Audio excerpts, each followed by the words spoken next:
कब्रिस्तान खतरे में है तो कल मेरी मंदिर खतरे में होगी, कल गिरजाघर और गुरुद्वारे खतरे में होंगे। और हम नहीं चाहते हैं कि इस तरह से किसी भी तरह का खतरा हमारे संविधान, देश और किसी धर्म और जाति पर आए। इसलिए हम लोगों को लड़ना होगा, एकजुट होकर लड़ना होगा और उस विश्वास के साथ जो मर्यादा पुरुषोत्तम श्री राम के विश्वास के साथ जेडी यादव खड़ा है। हम नहीं कह रहे जय श्री राम एक तरफ का कह दीजिए, अल्लाह अकबर एक तरफ कह दीजिए। ये दोनों को लड़ाने वाले जेडी यादव जय श्री राम अल्लाह अकबर एक साथ कहना जानते हैं। क्या दिक्कत है? इसमें कोई दिक्कत नहीं है। ये हिंदुस्तान की संस्कृति है सर। हमारे बड़े बुजुर्ग हमारे गाँव में रामघाट पंचायत में, हमारे अन्य विभिन्न पंचायतों में जहाँ से हम आते हैं सर, हम साथ रहे हैं सर। 14 वार्ड 15 वार्ड अगर हमारी पंचायत में तो 3 वार्ड मुसलमान भाइयों के, 3 वार्ड यादव भाइयों के, 2 वार्ड राजपूत भाइयों के, 2 वार्ड पासवान और ऋषिदेव के। हम एक साथ मिलकर बड़े हुए, हम एक साथ दुनिया को जीना सीखा है। और आज अगर कोई नफरत वाली ताकत उसके खिलाफ आंख उठाएगी तो उस आंख को पहले आप नहीं कुचलिएगा, पहले जेडी यादव कुचलने का काम करेगा। सर हम मिल के लड़ेंगे और विश्वास के साथ लड़ेंगे। और आप घूम कर देखिएगा, सिर्फ टोपी और दाढ़ी नहीं दिखाइएगा सर, तिलक और कलावा भी है। ये जो खड़े हैं वो भी खड़े हैं और ये चेतावनी है उन लोगों को जो गलत संदेश फैलाने का काम कर रहे हैं। हम तमाम देशवासी, हम तमाम गंगा जमनी तहजीब को मानने वाले, भाईचारे को मानने वाले, हम एक साथ खड़े हैं। और ये वक्फ बोर्ड ही नहीं, ऐसा कोई भी कानून जो किसी जाति और किसी धर्म के हस्तक्षेप करेगा, सर मेरे बाप दादाओं की अगर संपत्ति है तो वो जेडी यादव की होगी, और जेडी यादव के बाद अगर वो संपत्ति होगी तो मेरे बच्चों की होगी। तो जिनके बाप दादा पुरखों ने जो वक्फ बोर्ड को दिया है वो किसी और को लेने का कोई अधिकार नहीं है, कोई हक नहीं है, कोई हक नहीं है। सर ऐसी ताकतें जब जब फन उठाने का काम करेंगी तब तब जेडी यादव जैसी ताकतें, जेडी राजपूत जैसी ताकतें, जितेंद्र पासवान जैसी ताकतें, जितेंद्र झा जैसी ताकतें उठकर आएंगी और इनको आंख में आंख मिलाकर देखेगी और चेतावनी देगी। इस देश में नफरत फैलाना बंद करो, लड़ाने वाले के बाद होश में आने का काम करो।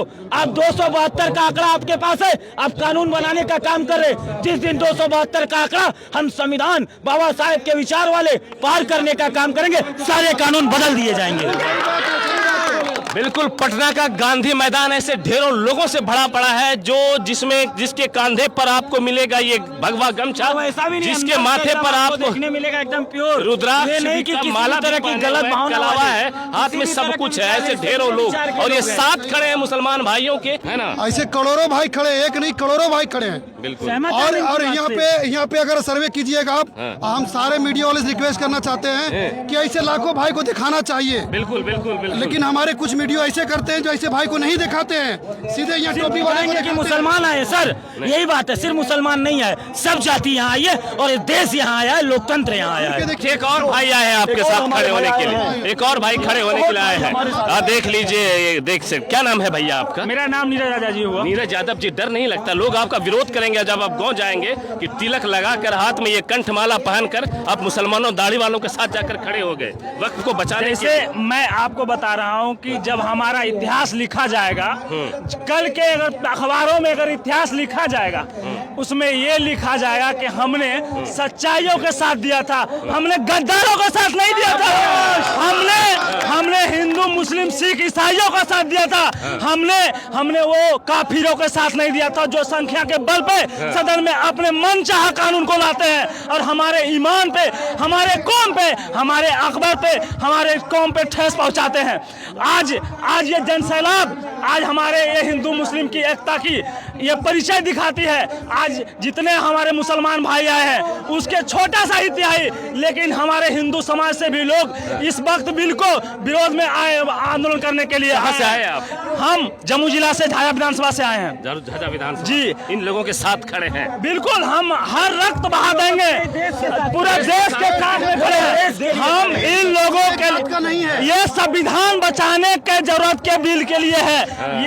ये प्रतीक दिखाता है कि आज ये बिल को लाया गया, कल के किसान का कानून लाया गया, ये संविधान को खत्म करना चाह रहे हैं। हम भाई के कहेंगे कि ये सच में सर ये वाकई है कि हम जिस पंचायत और जिस गांव से हम लोग ताल्लुक रखते हैं सर, हम लोगों के यहाँ जब रमजान का महीना शुरू होता है तो जो लोगों के यहाँ फल और सारी चीजें होती है वो हम लोगों के अफ्तारी का सामान आता है सर। और जब हमारे यहाँ दिवाली होती है तो मिठाइयाँ पेड़े जो हैं वो भेजे जाते। ये रिश्ता आज से नहीं बना है, ये लोग आकर बिगाड़ने की लाभ नहीं बिल्कुल बिल्कुल मेरे भाई, हमारे सदियों से रिश्ता मेरे जेपी भाई ने सर जो कहा कि हकीकत है, ये सच्चाई है कि ये मोहब्बत बनी हुई है। छठ पूजा आता है तो छठ पूजा के मौके से मेरे घर के आसपास में बीच में हम खड़े हैं ना, हम इतने पूरी भीड़ के बीच में खड़े हैं ना, ये लोकतंत्र की ताकत है कि हम एक दूसरे के साथ सभी सुरक्षित हैं। ये तो 2014 के बाद के जिनके भगवान नरेंद्र मोदी और अमित शाह है ना, उनको ये तकलीफ है। और जिनके भगवान राम,